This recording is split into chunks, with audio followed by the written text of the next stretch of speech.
Treasury Secretary Bessent imposes sanctions on Iran leaders behind violent protest crackdown.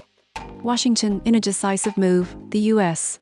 Treasury's Office of Foreign Assets Control OFAC announced a sweeping sanctions package aimed at the architects of Iran's harsh repression of peaceful demonstrators and the shadow banking channels that funnel illicit oil revenue abroad. The sanctions come as Iranians continue to protest for basic freedoms and economic stability, facing violent crackdowns by security forces. Secretary of the Treasury Scott Bessent declared, "The United States stands firmly behind the Iranian people in their call for freedom and justice.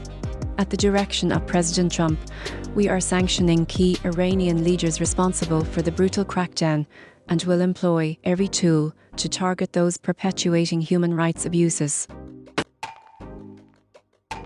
Among the newly designated individuals is Ali Larijani, the Secretary of the Supreme Council for National Security, who has publicly urged the use of force against protesters.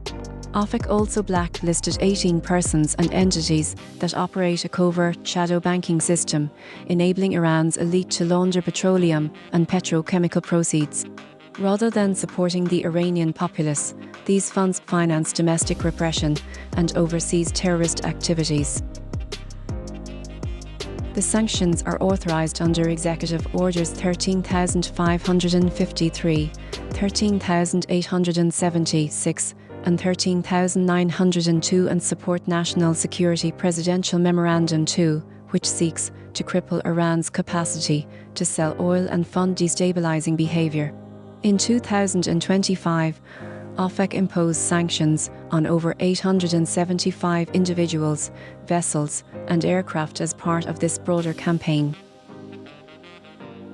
The release identifies senior officials directly responsible for violence, including Larijani, Mohammad Reza Hashim for Law Enforcement Forces Commander in Lawston, Nematollah Bagheri Commander in Lawston, Azizallah Malki, Ali F. Commander in Fars, and Yadalar Buarli Commander in Fars. Their units have employed live ammunition, tear gas, and metal pellets, even targeting wounded protesters in hospitals, while coercing families into false martyr narratives. The document outlines Iran's shadow banking architecture. Bank Melli's Rabar network, led by Nikon Peshvak Area Kish Company, collaborates with front firms such as Empire International Trading FZE in the UAE and Singapore-based Golden Mist Pte Limited to move billions of dollars for the